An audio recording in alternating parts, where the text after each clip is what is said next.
خۆشەویستانی کورسات نیوز سڵاوتان لێبێ لەگەڵاو کارانە مەمشە و بەرنامەی ڕەهەنتان پێشکەشەکەیت. پرسی هەڵبژاردن یەکێکە لە گرێ کوێرەکانی بەردەم پرۆسی سیاسی هەرێمی کوردستان. ئێستاوای لێ هاتووە بەغدا و بە دادگای فیدراڵی چاوسورکردنەوە لە هەرێمی کوردستان هەیە و بەغدا فشار لە یەکێتی و پارتێکە کە بڕۆنە ناو پرۆسەی هەڵبژاردنەوە لەبەرەوەی ماوەی دامەزراوە فەرمیەکانی هەرێمی کوردستان درێژ کراوەتەوە کە بەپێی بۆچوونی بەشێک لە چاودێران ئەمە نایاساییە. وڵاتانی ئەوروپا و ئەوانەی کە دۆستی کوردیشن ئامۆژگاری کوردەکەن کە بەپەلا هەڵبژاردن بکەن. بۆ هەڵبژاردن ناکرێ هەمووی ئەڵێ ئەمە ئامادەین، بەڵام هیچ زمینەیەکی ئۆتۆ دیار نییە کە ئاخۆ کەی هەڵبژار نەکرێ. ڕشە و گفتوگۆ لەسەر ئەم پرساکەین بە میوانداری هەرێک لە بەڕێزان بەڕێز هاونیاز سامی ڕاوێژکاری دەستگای هەڵبژاردنی یەکێتی نیشتیمانی کوردستان بەخێربێ کاک هاونیاز، هەروەها بەڕێز ئارام جەمال شارەزای بواری هەڵبژاردن بەخێربێ ماوەسا. سوپاس بۆ بەڕێستان و بڕیارە کەمێکی تر دکتۆر ڕێبین سەلام کادری پێشکەوتووی پارتی دموکراتی کوردستانیش لە پیرمامەوە لەگەڵمان. کاک هاونیاز، ڕێیەکی نیشتیمانی کوردستان لەسەر پرسی هەڵبژاردن چییە؟ ینی پارتی ئێوە تۆمەتبارەکە کە ئێوە خۆتانە دزنەوە بۆی نەگەنە ڕێکەوتنێک و هەڵبژاردن نەکرێت لەبەرەوەی لە پێگەی جەماوەری خۆتانە ترسن. ڕاستی ئەم بابەتە لەکوێیە؟ زۆر سپاس. لە ڕاستیە یەکێتی نیشتیمانی کوردستان یەکێکە لە داکۆچی کارە سەرسەختەکانی پرۆسی دیموکراسی لە هەرێمی کوردستان و ئەتوانم بڵێم یەکێتی بووە پرۆسی دیموکراسی هەنگاو بە هەنگاو گەشە پێداوە لەم هەرێمەدا. هەڵبژاردنیش وەکو یەکێک لە پایە سەرچیەکانی مەسەلەی دیموکراسی یەکێکە لە هەنگاوی یەکەمی ئەم پرۆسێ. بۆیە ئێمە وەکویچێتی هەمیشە داکۆچی کار بووین لەسەر ئەوەی ئامادەین بۆ هەڵبژاردن و لە کاتی خۆیان هەڵبژاردن گرنگە بەڕێوە بچێ و هەرگیز تەنان لەگەڵ دواخستنی هەڵبژاردنیشان نەبووین کە ئەمجارە دواخراوە. و سەلماندنی ئەم قسانە جگەلەوەی کە ئێمە پراکتیزەمان کردووە، تازەترین پەیامی سەرۆک باڤڵ ئەوەیە کە ئامادەین ئێمە هەڵبژاردن بکەین. دوا بە دوای بەڕێزیان کاک قوبات بە هەمان شێوە ئاماژەی داوە بەوە کە ئێمە لەگەڵ هەڵبژاردنێکی پاک و بێگەردین. ئەگەر بمانوێت پرۆسی دیموکراسی گەشە بکە و بەرەو پێشەوە بڕوا، ئەبێ هەڵبژاردنەکانمان پاک و بێگەر بێ، ئەبێ هەڵبژاردنەکان لەو شێوازی قۆرخکاری و شێوازی ستایڵە کۆنە بێنینە دەرەوە کە پێشتر هەڵبژاردنی پێکراوە. دیارە ئەمە هەندێک هۆکاری میکانیکی و تەکنیکی هەیە لەم بوارەیە کە کاریگەری خۆیان هەیە لەسەر هەڵبژاردنەکە. بەڵام بەسیترین نمونە هێنمەوە، ئێمە لە 92 تا ئێستا هەڵبژاردنەکەین بە یەک بازنە هەڵبژاردنمان کردووە. ئەو عێراقی کە ئێمە پێمانەوت دواکەوتووە لە بابەتی دیموکراسی و لە دوای ئەزمموی هەرێم وەربگرێ، بڵێ، بەڵام ئەوە تا فەرموو بە 83 بازنە ئەمجارە هەڵبژاردنی کردو لە عێراق لە 2021. ئێ باشە خێر ئێمە هەر بە یەک بازنە. تەنانەت پارتی دیموکراتی کوردستان لە بەغدا داوای فرەبازنەکە، بەس لە هەرێمی کوردستان داوای یەک بازنەکە. باشە چۆنە بێ بانێک و دووهەوە هۆکارەکەی چییە؟ اینجا ئەمەیە کە ئێمە ئاماژە ئەین بە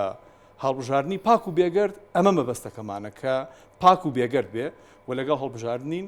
و دەست پێشخەریەکان زۆر لە تەفاسیلی پاک و بێگەردەکە پرسیارەکەم مامۆستا تا میوانەکەی پیرمانمان ئاماجا بێم لەگەڵ جەنابەت گفتوگۆ بکەم. ئەنجام لەدانی هەڵبژاردننی پەرلەمانی کوردستان و دواخستنی بەڕاستی چی لەسەر سومعی هەرێمی کوردستان لە ڕووی دیموکراسیەوە دروست دەکات؟ بەڵێ من وەکو کەسێک کە شارەزام لە بواری هەڵبژاردنە، هەرێمی کوردستان ئەوەندەی ئەو دوو هێزە سەرەکیە بە تایبەتی بەڕاستی ئیش کراوە بۆ ئەوەی کە هەڵبژاردنەکان دوا بخەن، ئەوەندە ئیشان نەکردە بۆی هەڵبژاردن بکرێت. من نمونەیەکت بۆی بنمەوە. تەمەنی هەرێمی کوردستان 32 ساڵە. تا ئێستا لە ماوەی 32 ساڵەیە بەم جارەوە 8 جار هەڵبژاردننی پەرلەمانی کوردستان دواخراوە. ئەگەر بیکەین بە زەمن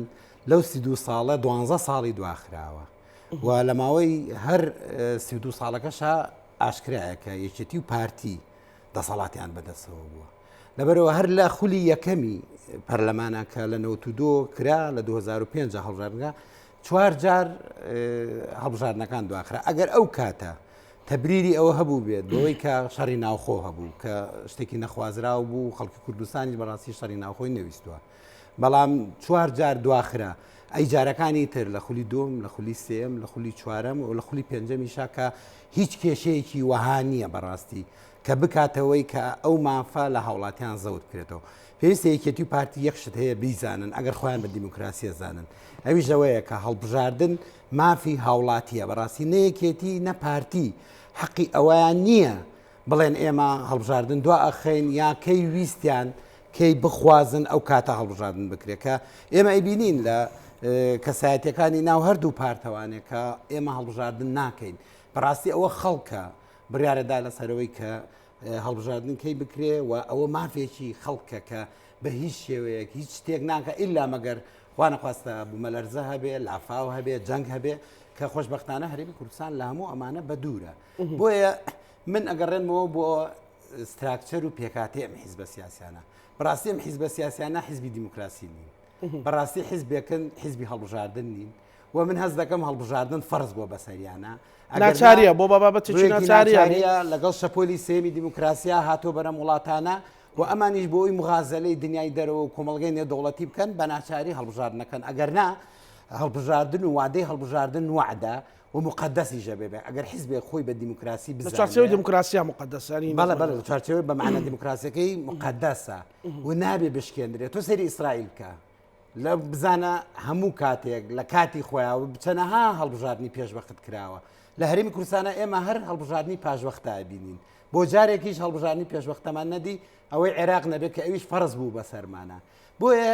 مەوزوعی هەموارکردنەوەی یاسا کە یەکێتی پارتی کردوانە بە کێشە بەڕاستی من پێم وایە هەموو ئەمانە قابلی چارەسەرن شتێکی تیان نییە کە زۆر گرێکوێرەیەکی وەهابێک قابلی چارەسەر نەبێ ئایا ئەزمموی هەرێم و سومعی هەرێمی کوردستان مهمە یا تۆ چەند کورسیەک لە دەست بدەیت ئەگەر حیزبێک بێتە سەر ئەوەی بۆ خاتری سێ چوار کورسی ئامادە بێت سومعی هەرێمی کوردستان بشکێ ئەم حیزبە چۆن بەخۆیڵێ حیزبێکم کە من زۆری نام یا من کە حیزبێکم دیفاع لە قواری مەسلەی ئەوەی کە بڵێن مستەزەماتی یان زەمینەی هەڵبژاردنێک کە بەڕاستی ینی باڵا بێ لەگەڵ ینی کاڵا بێ لەگەڵ باڵای دیموکراسیا هەیە لە هەرێمی کوردستانە یان هەبووە یان هەیە بە هەموو شێوەیەک لە هەڵخانەکانی پێشوە بەڕاستی بە من ڕاشکاوانە قساکەم ئەو دوو هێزە سەرەکیەکێتی و پارتی بەڕاستی لە هەڵبژاردنەکانە ئەوەندان بیر لە تەزویر کردوەوە بیریانە هەڵبژاردن نەکردوێت یعنی ئەمە بە تەجروبە هەیە و هەموو یەکێکی لێکی ئەندامانی یەکێتی لە ئەندامانی پارتیژەوە خۆیان زۆر باشەزانن کە ڕەنگە نکۆڵیشی لێ بکەن بەڵام ئەوە هەمووی بۆتە وەسایق و هەموو ئەم شتانە هەیە هەرێمی کوردستان گوناحە بەڕاستی وای لێکرێت هەرێمی کوردستان تاقە شتێک کە هەیبێ نە ئەتوانێت تارە دروستکە نە ئەتوانێت سیارە دروست بکەن ئەتوانێت مۆبایلێکی پێشکەوتوو هەیە نیەتی ئەوەیە کە ئێمە خۆمان بە نەتەوەیەکی مەزلوم پیشانداوە لە بەردەمی دنیای دەرەوە و ئەوانیش بڕیاری 1986 و دژەفرین و کۆمەڵێک شتیان بۆ دروستکردین و یارمەتیەکان داین بۆی ئەم قوارەیە دروست بۆ بەڵام قوارێ بەڕاستی قوارەیەکێتی و پارتی نییە ئەوان بڕیار بدەن لەسەرەوەی پرۆسی دیموکراسی چۆن بێ و چۆن بێ پرۆسی دیموکراسی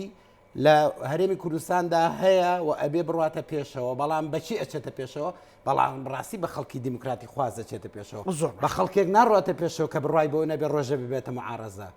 یەکێتی و پارتی لە ماوەی 32 ساڵە هیچ کەسێکیان ئامادەنین بۆ یەک ڕۆژیش معارەزە بن پرۆسی دیموکراسی و کای سیاسی چۆن تووشی گەشتە سەندن ئەبێ ئێمە وەخت توانین باسی دیموکراسی بکەین لە یەکێتیش و لە پارتیش کاتێک کە ئەو دوو هێزە ئامادە بن بە معارەزە هەتاکو ئەو دوو هێزە بڕوایان بۆ نەبێ یان نتوانن ببنە ئەمعارەزە من پێم وایە ئامادەکاریەکانی دنیای دیموکراسی گفتوگویەکی تر بێت بەڵام کاک هاونێز بەڕێز باسی تەفاسیلەکان کرد وتی تێمە لەگەڵ هەڵبژاردنین بەڵام نەمانێت چیتر بە فۆرمە کۆنەکە بکرێت چیتان کردووە ئایا ئەوەی کە ئێوە داوایەکەن کاڵایەکە بۆ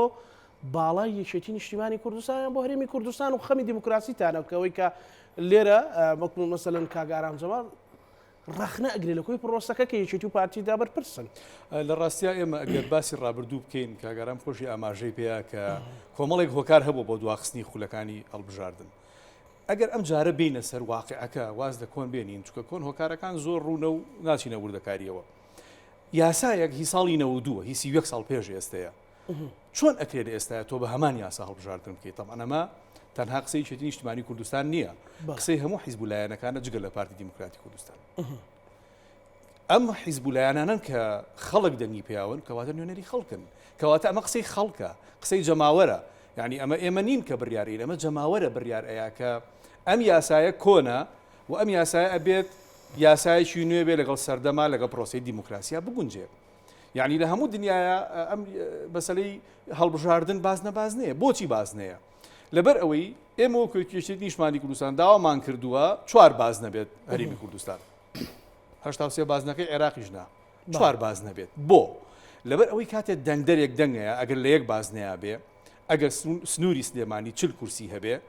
ئەو کاتە ئەکرێت بە شێوازی دەنگدان ئەم کورسیانە نوێنەری 40 کەسەکە نەڕواتە پەرلەمان لەوانەیە 20 کەسیان بڕواتە پەرلەمان 20ەکەیتی لە هەولێر و دوهۆک بڕواتە پەرلەمان بەڵام ئەگەر 4 باز نەبێ کاتێ سلێمانی 40 کورسی بۆ دیاری ئەکرێ هەر 40 نوێنەرەکە لە سلێمانی ئەچێتە پەرلەمان کامیان دیموکراسیترە ینی بەیان هەندێک واقعی بین خەڵک دەنگ ئەیە دەنگ بە نوێنەری خۆی ئەیە دەنگ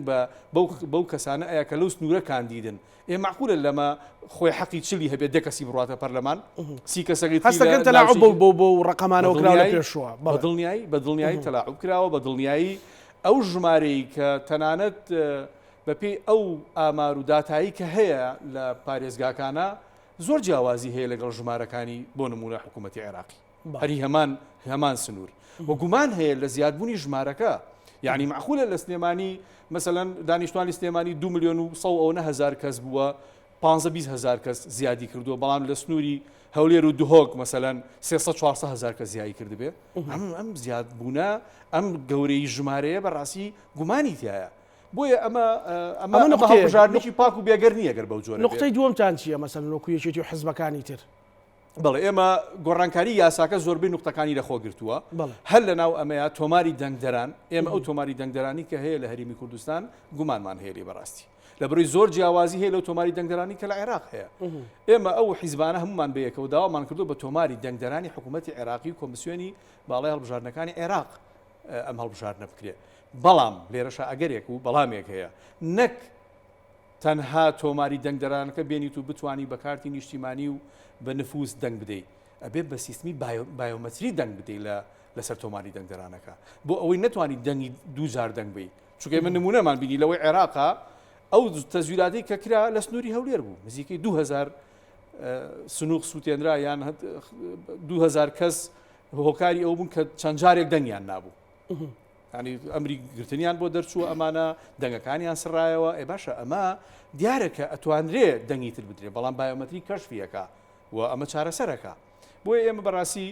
جگە لە مەسەلەی چوار بازنەکە مەسەلەی تۆماری دەنگدەرانمان باش ئێوەش وەکو یەکێتی بە تەزویر تۆمەتبارەکرێن کەواتە ئەگەر بەو شێوە پێداگر بن ڕێگەیەک بۆ تەزویر نامێنێتەوە هەز ناکەن لە ڕووی جەماوەریەکەمە بن یاخود شەڕی دموکراسیەکەن یان شەڕی حزبەکەتانەکەن من یەک نمونەی بەسیط دەهێنمەوە بۆ ئەوەی ئەو مەسەلەی تۆمەتانە یەکلایی ببێتەوە باشە معقول لە جیاوازی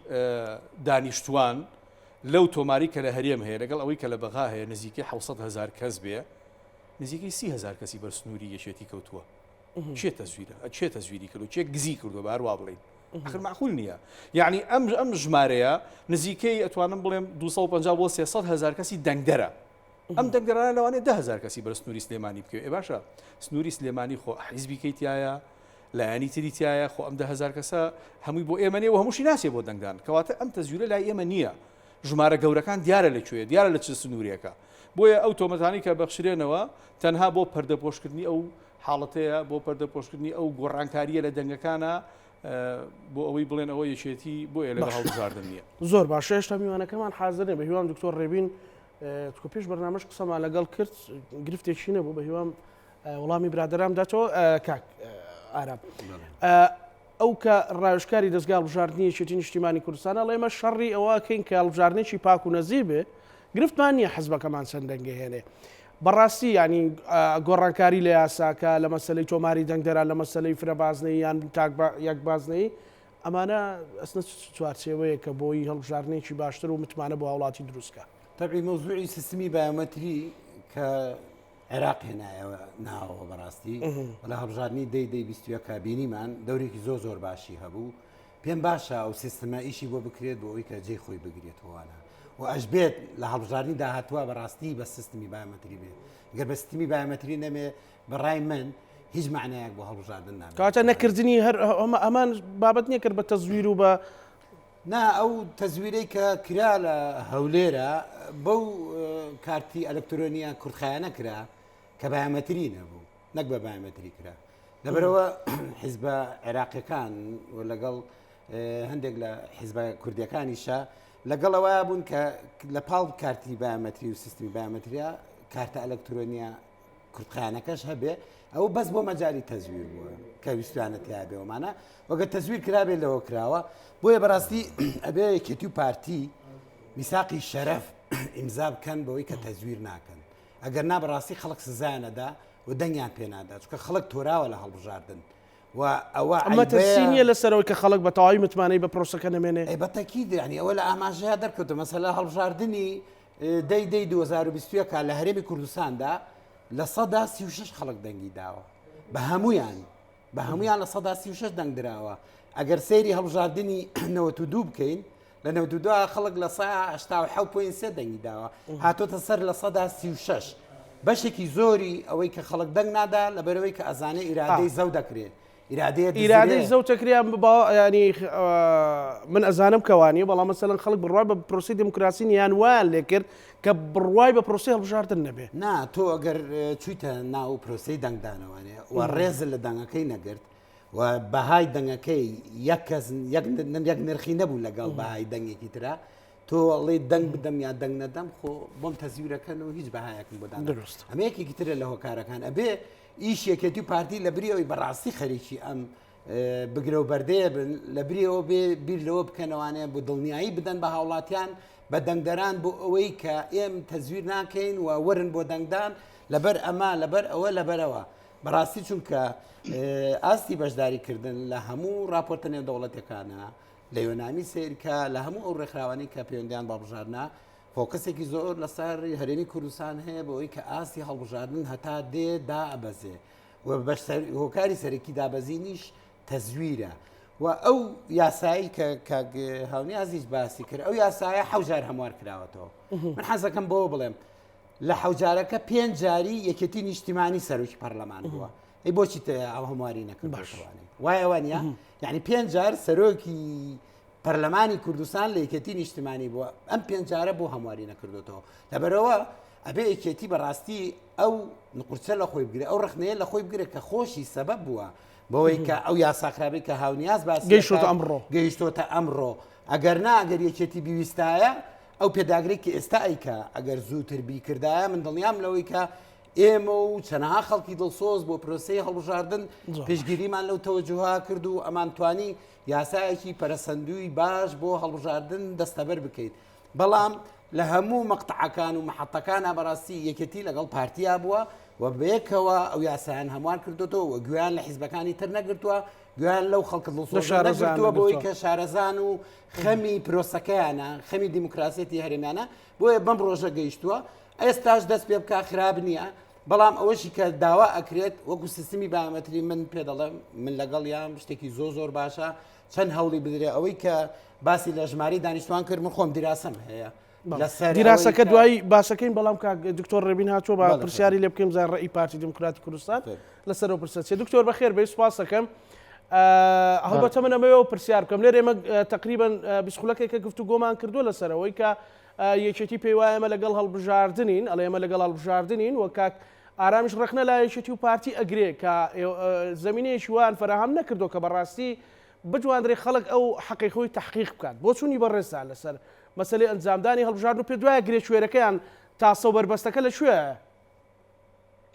طبعا بەناوی خۆی گەورە و مەرەبان سەرەتا ڕێز و سڵام بۆ جەنابەت مامۆستازانە بۆ هەردوو میوانی بەڕێز و بینەرانی خۆشەویستی کەناڵەکەتان گرێکە یا گرێ کوێرەکە یا ئەو جێگەی کە مایەی هەڵوەستە بۆکردنە بە ئاسانی دەتوانین گەڕێنەوە بۆ ڕووداوەکانی کە لە کاتی تەواوبوونی تەمەنی کابینەی نوێمە ڕوویاندا و هەر بە شێوەیەکی سادەیی ئەتوانین بۆمان ڕوون و ئاشکرا دەرکەوێت کە لە ڕۆژەکانی ئەخێری تەواوبوونی تەمەنی کابینەی نوێمی حکوومەتی هەرێمی کوردستانە کوتەی پەرلەمانی برادرانی یەکێتی نیشتیمانی کوردستان کۆمەڵێک ڕخنە و توانج و پێبینیان هەبوو لەسەر یاسای هەڵبژاردنەکە کە ئەمە دەکرایە 6 مانگ یان 7 مانگ پێش ئەو وادەی کە تەواو بێ عمری پەرلەمانی کوردستان و حکوومەتەکەی دەکرا لە ڕێگەی ئەو سەردانانەی کە وەفدەکانی پارتی دیموکراتی کوردستان سەردانی هەموو حیزبولایەنەکانی دیکەی لە زۆر بەرەبەیانی پێش تەواوبوونی عمری کابینە وزاریەکەوە ژمارە 9 سەردانی هەموو حیزبولایەنەکانیان کرد بۆی وەرەقەیەکی هاوبەشیان هەبێ تاوەکو هەڵوێستان لە بەرامبەر بەغا هەڵوێستان بەرامبەر هەڵبژاردنەکانی کوردستان هەڵوێستیان بەرامبەر بە زۆشتی استراتیژی کۆ بکەنەوانێ بەڵام متەقیان نەکرد و لە کۆتایی ڕۆژەکانە کۆمەڵێکی زۆر ڕەختیان هەبوو لەسەر یاسای هەڵبژاردن پارتی دەیتوانی وەکو لە ڕێگەی بڵێن سەرۆکی لیستەکە شێوانێ لە زەمەنی کاتی ئەو ڕەخنانە کە هەڵڕێژرانە ناو قاعی پەرلەمانەوە هەموو لایەکی تووشی مفاجئە کرد بەڕاستی لەو تەوقیتە تا تۆبی پریای چاوپشتانەوە و خوێندنەوەی تەنها ڕەخنەکانیش نەدەکرا بکرێ بۆیە بە ناچاری تەمەنی کابینە وزاریەکەی کوردستانیش ئەم ڕژمارە نوێیە درێژیش کرایە بۆ ماوەی ساڵێک و حکوومەت هێرمی کوردستانیش تەمەنەکەی درێژ کرا بۆ ماوەی ساڵێک لەبەرەوەی فەراغی ئیداری و لەگەڵ سوڵتەی معنەوی برادران دەزانن شارەزانە لی نابێ قاتعی تێ بکەوێ نابێ بڵێن بۆشایی بکەوێتە نێو ئیستیمرارێت و بەردەوامێتی کابینەی وزاری و حکومدارێتی لە هیچ وڵاتێکە بۆیە بە ناچاری ئەو ساڵە درێژ کراوەتەوە بەڵام دەبێت لەو ساڵەدا لەم ئەم ساڵدا دەبێت ئەو هەڵبژاردنانە ئەنجام بدرێت ینی دکتۆر ڕێبینێت بەڕێزت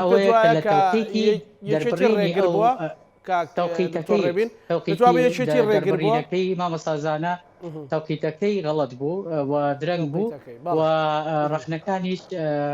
مایەوەن کە مشتوماڵ بکرێن ئێمە لە کۆبوونەوەی یەکەمی پارتی دموکراتی کوردستانیش کە سەردانی برادرانی کێتی کرد بەەوە ڕازی بوو کە فرە بازدەی بێ لە کوردستانە یەک بازنەی نەبێ بەڵام بۆ کۆبوونەوەی دووەمیان هەنجەت دۆزرابەوە و بە شێوەیە لە شێوەکان برادرانی کێتی کە دەبواە بە هەتبان هەتا شەوەکەشی ڕۆژی شەممە بوو دوو ڕۆژی شەممەی پێش ئەم دانیشتی ئێمە بەیەکەوە و لە شاشە خۆشەویستەکەتانەوە قسە دەکەین دەبواە برادرانی کێتی باتبان بۆ کۆبوونەوەی دووەم و ئیدامەدانی کردنەوەی ئەو گرێکوێرانە بەڵامی ترەوە نەکرا و نێردەی نێودەوڵەتی برێتمەرگۆرک لە مانگێکا دووجار سەردانی برادرانی کێتی کرد و لە دوایەوە هەڵوێستەکە ئێستا نەرمترە ئیشەڵا خوایان بێ نزیکە ڕێکەوتن لەسەر بەرژەوەندی باڵای کوردستان و لەسەر هەڵبژاردن بەڵێ دکتۆر ڕێبین ئەگەر ڕێمۆلای بەڕێسان کاکامیێست دکتۆر ڕێبین پێ وایەکی تا ڕادێک درەنگ وەخت داوای تعدیلی یاساکەی کردووە و کاتە فریان نەئەکەوتین جۆرێک لە خۆتزیینەوەی تایە من ڕێزم هەیە بۆ قسەکانی دکتۆر ڕێبین ئێمە ساڵێک پێش ئەوە پرۆژەکەمان لەگەڵ پارتی باس کردووە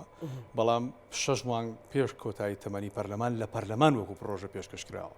بۆ هۆکارەکەی چیە ئەمە ئێمە خۆمان نەزانین لە هەرێمی کوردستان ئەبێ ڕێکەوتنی لایەنە سیاسیەکە سەرەکیەکان هەبێ بۆ ئەوەی هەڵبژاردن ئەنجام بدرێ پێشتر پرۆژەکە باس کراوە و ئینتیخاباتی هەڵبژاردننی عێراق کراوە بە فرەبازنە پێش ئەم ساڵێک پێش ئەم مۆعیدا یعنی ئەمە زۆر ڕوونە کە ئێمەش بە هەمان شێوازی تومان هەڵبژاردنەکە بکەین 6 مانگ پێش ئەوە ڕاستە بەڵام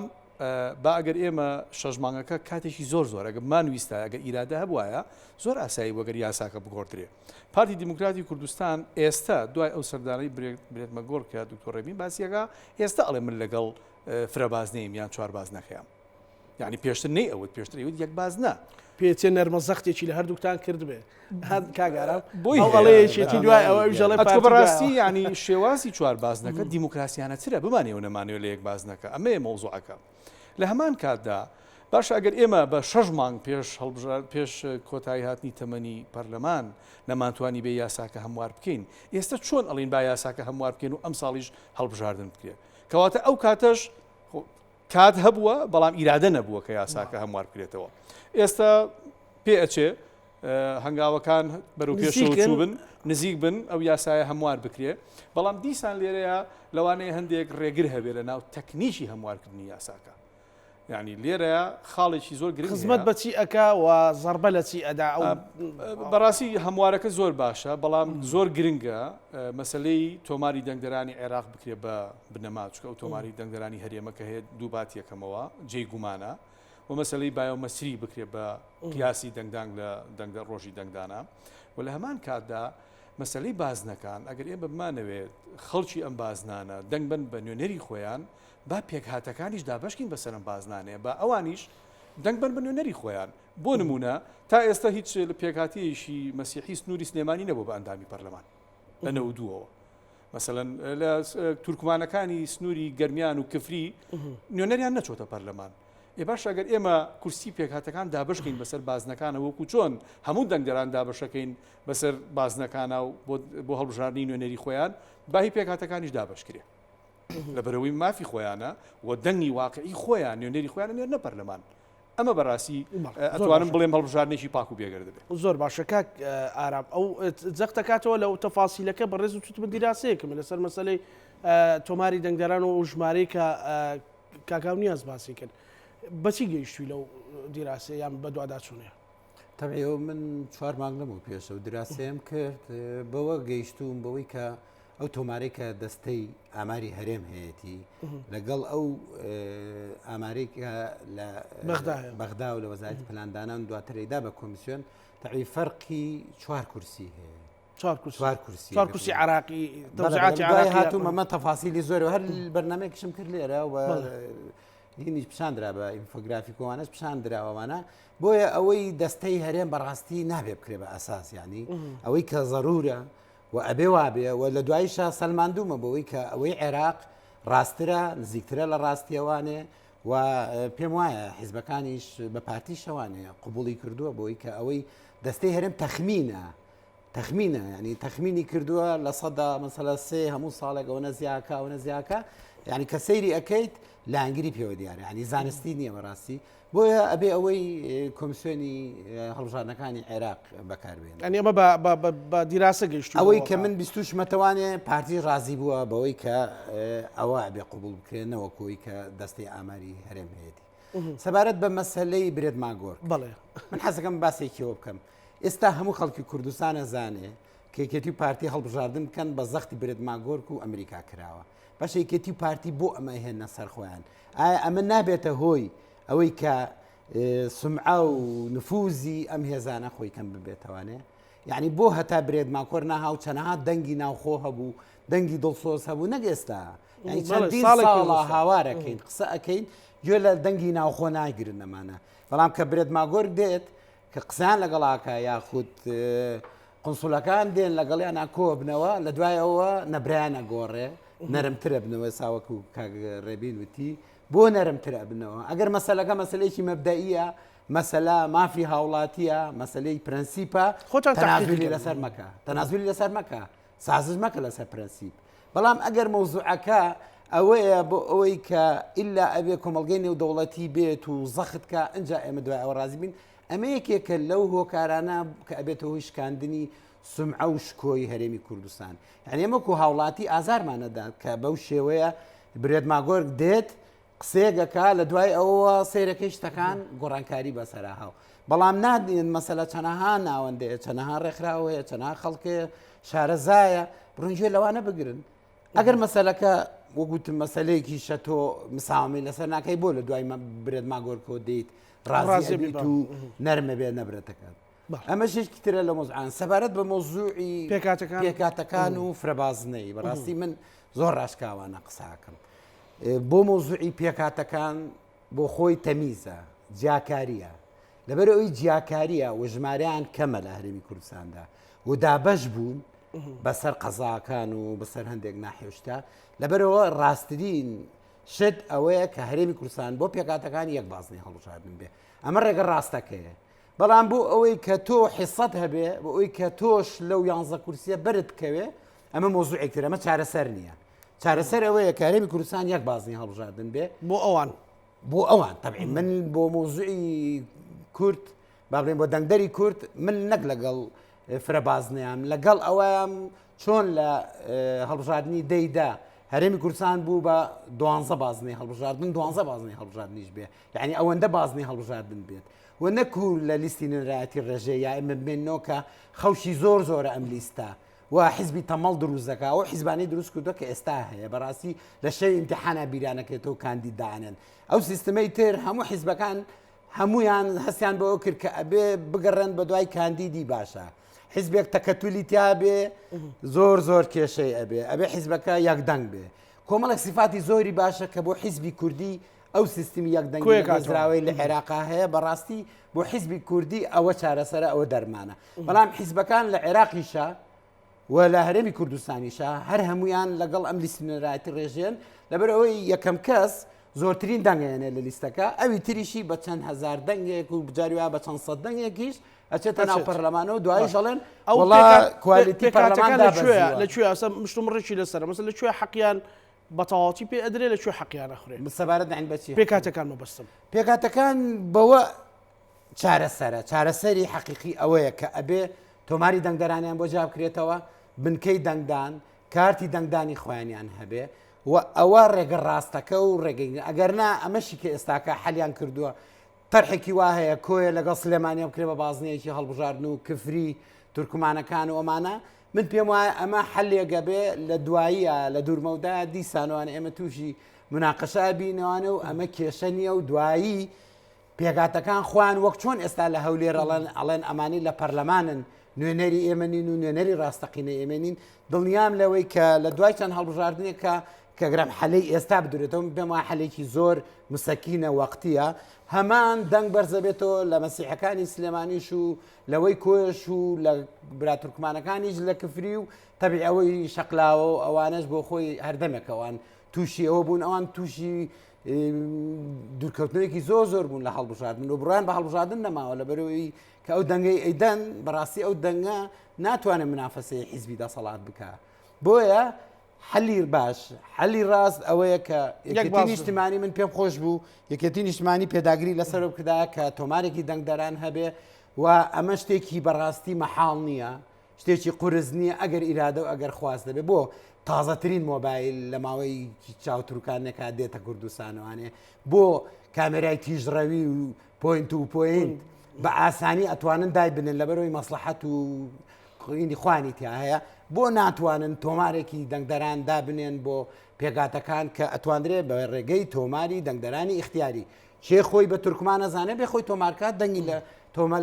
دەنگەکەی ئەوساکە ناوەکەی لە تۆماری گشتیا ئەسڕێتەوەکو دەنگدانی تایبەت بۆ یەکێتی و پارتی باسی دەنگدانی تایبەت ناکەن کە بەڕاستی دەنگدانی تایبەت یەکێکە لەو دەنگدانانەی کە پرۆسەی هەڵبژاردننی لە هەرێمی کوردستانە زۆر ناشرین کردووە بەرز لەبەرەوەی بەرژەوەندی خوانی تایە هیچیان کێشانە نەیەکەتی نە پارتی کێشان لەسەر دەنگدانی تایبەت نییە لەبەرەوەی کە ئەتوانن سوودێکی باشی لەوەربگرن بەڵام کە دێتە سەرەوەی باز لە تۆمارێکی تایبەت بکەی بۆ پێگاتەکان ئەمە ئیتر ئەبێ بە حاڵی مەحاڵ و ناکرێ و قورسە و ئەمانە لە کاتێکا کاکزانە ئێمە وەکو پەیمانگای کوردی بۆ بژاردن لە 2007 کۆڕمان گرتووە لە هەولێر بە ئامادەبوونی هەندێک لە نوێنەرانی پێگاتەکان بە ئامادەبوونی کۆمەڵێک پەرلەمانتار و ئەوانە پەیپەرمان داونەتێ قسەمان لەگەڵا کردوون هەوڵمان داوە کە ئەمە چارەسەرە کە ئەگاتە شەوی ئیمتحانەبێ ئەم ساڵ ئێستا زام تەبریدیشان چیە ئەڵێن وەڵای ئەمە فریان ناکەین تازە ئەمەەی نەماوە بۆ ئیمتحانەکە و بۆ تاقیکردنەوەکە لەبەرەوە فریان ناکەوین ئێوە نەتانویستووە یعنی ئەبێ بەڕاستی فریانەکەوتنیان نەویستن نییە ئێوە نەتانویستوە چاچی بکەن ئەگەر نا هەموو شتێک قابلی چاکردنەوە قابلی باش بەڵام ئەگەر بتێ نیەتی چاکسازی دەبێت ئەگەر هێزێکی دیموکراسی بی زۆر باشە کاک دکتۆر ڕێبین قسەیەک هەیە لە هەڵبژاردنە لەگەڵ پارتیڵن پارتی مەحاڵە تەزویرەکە پێشتر بە چەند زەوە بە پارتیانەوت ئەگەر پارتی لەگەڵ چینی هەڵبژاردن بکە لێ باتەوە ئەوە گەیشتە جێگری سەرۆکی پارتیش لە یەکێک لە بانگەشەکانی انتخابات وتی شانازیە بۆ ئێمەکەڵێن پارتی لەگەڵ چینیش انتخابات بکە لێ باتەوە ئەمە لە چیەوە دێ بەڕاستی یعنی ئایا تۆمەت دروستکردنە بۆتان حقیقەتی تایە کە پارتی تەزویرەکە وەڵا ئەوەی کادانی نابەوەیە کە تەزویرەکە و ئەوانە برادێکی لای خۆتان بوو مەستایەکی بەڕێزی لە ڕیزی دامەزرێنەرانی یەکێتی نیشتیمانیا بوو بەڵام ئێستا ئێشێمە بانگەشەی هەڵبژاردن نییە ئێستا ئێمە باسی و بابەتانە بکەینەوەی کە بەڕێز کاک نەچیروان بارزانیش باسیەوەی کرد کە کێ زووتر بچێت یەکەم کەس بێ کە ئیفتاحی بڵێ دەنگدانەکە بکاتەوە نێو سنووقەکەی دەنگدانەکە یەکەم پێش بێت پێش دەنگەکەی خۆی بێ ئەوە بۆ بانگەواز و بانگەشە و حملەی هەڵبژاردن بوو لەو کاتەیە کراوە بەڵام ئەوەی کە لایەنی کە دانی نابەوەدا کە ڕۆژی ڕووناک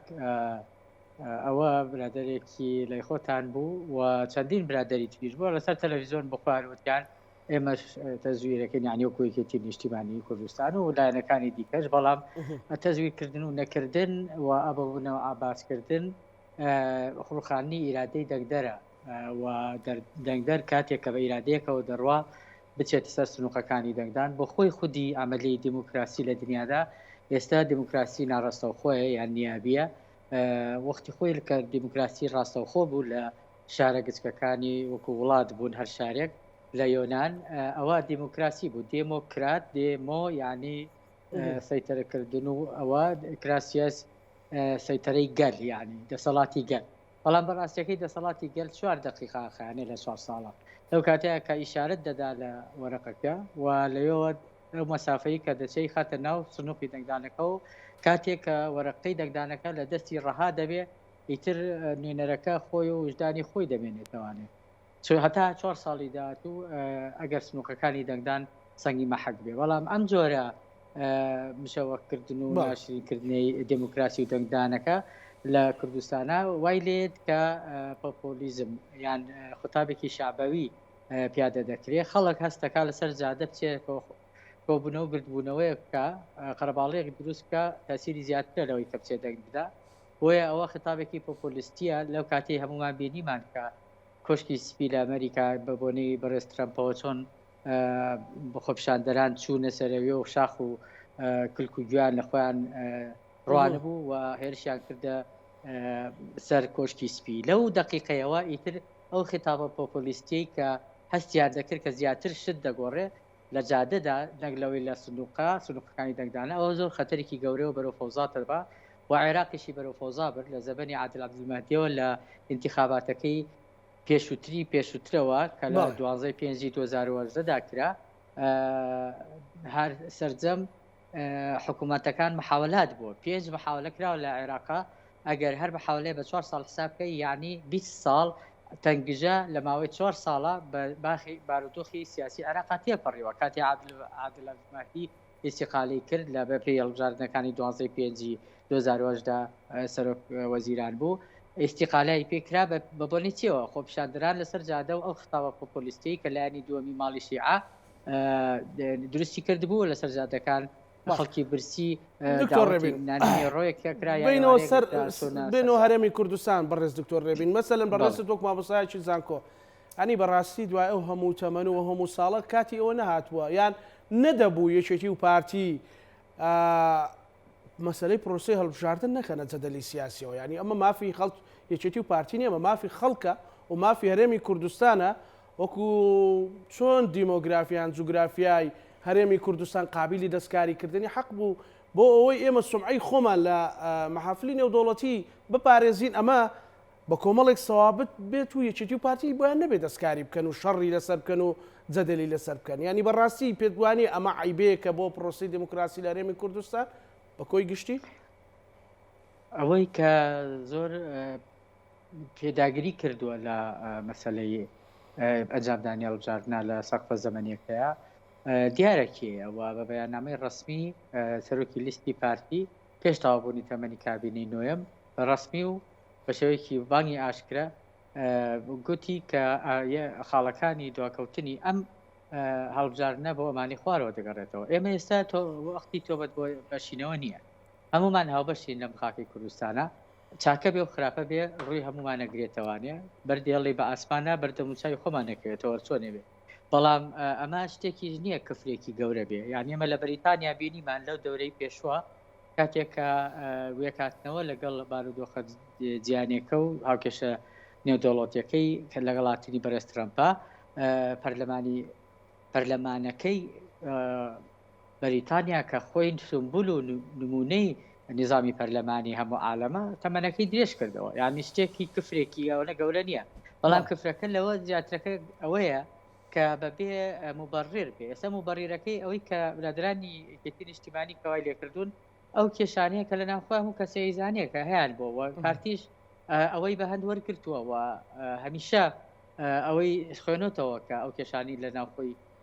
برادرانی کێتیا تووشی بوون و تووشی هاتوون و هەمیشە براگەورەیەشی نوانوە یعنی کێ بوو بەستەڵەکی 3 مانگ قسە نەکردنی لە بینی پارتی و کێتیشکات پارتی دیموکراتی کوردستان بوو سەردانی کرد بۆ سلەیمانی چاوەڕێی ڕەدی سەردانی برادرانی مەکتەبی سیاسی کێتی بوو کێتی نیشتیمانی بوون بەڵام نەهاتوو نەکرا بۆ لەبەرەوەی لەژێر تەسیر و گوشاری ئەو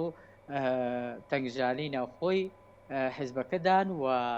بەداخەوە ئەوە زۆر زەرری گەوری لێیاوی پارتی دەست بە دوعاە و هیواخوازەکە خاوەن بڕیاری ڕاستەقینە و دەسەڵاتی ڕاستەقینەی سەقامگیر لە ناو یەکێتی نیشتیمانیە خۆزگە بریا ئەوە خوا لە خۆش بۆ ڤاڵ مامجەلال کاتێکە هەموو شتانەمان نەبوو کێشە و گیر و گرفت و گفتوگۆ هەبوو بەڵام خاوەنی بڕیاری ڕسمی و ئەسلی هەبوو لێرەدا بڕیاری دەدا جای تر تۆ لەگەڵی بی یا لە دژی بی بەڵام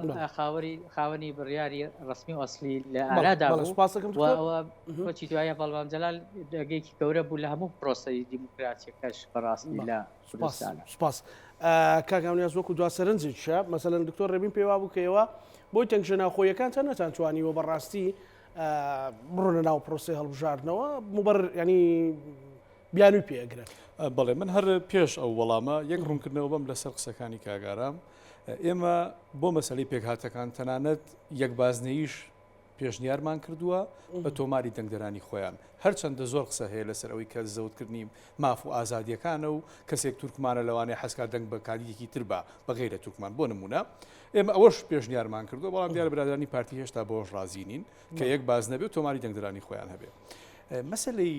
یەکێتی نیشتیمانی کوردستان هیچ پەیوەندی بەو کێشە ناوخۆیانە نییە ئەگەر هەش بێ هەنی مەسەلەکە زۆر ڕوونە لە ناو پارتی دەستێگەی ناوی ئەم کۆبوونەوانە سەر بگرێ لەبەر ئەوەی ڕۆژێک پێش کۆبوونەوە کە قرارە بۆ سبینێ کۆبوونەوە بێ پارتی نووسراوێ بڵاوە کاتەوە بە ناوی دەسەڵاتی دادگای ئاسایشی هەولێر و مەسلەی دەستوەردان لە مەسلەی دەسەڵاتی دادوەری زۆر ڕوونە دەستکیسی پارتی ئەم بابەتە کە بڵاوی کردوێتەوە بۆ ئەوەی کێشە دروستکە کۆبوونەوەکان پەک بخا من کاش لێم پارتی دیارە باڵێک لە ناو پارتی پێی خۆش نییە ئەم کۆبوونەوانە ئەنجام بدرێ و بگا بە ئەنجام ئەمە زۆر ڕوونە و نووسراوەکە هەمومان بینیمان لە میدیاکان نووسراو نییەوە دادگایەکی سەربەخۆی خۆی بڕیاری داوە ئەبە لەژێر هەیمەنەی دەسەڵاتی پارتیایەوە لە هەولێرە یعنی ئەم دادگایە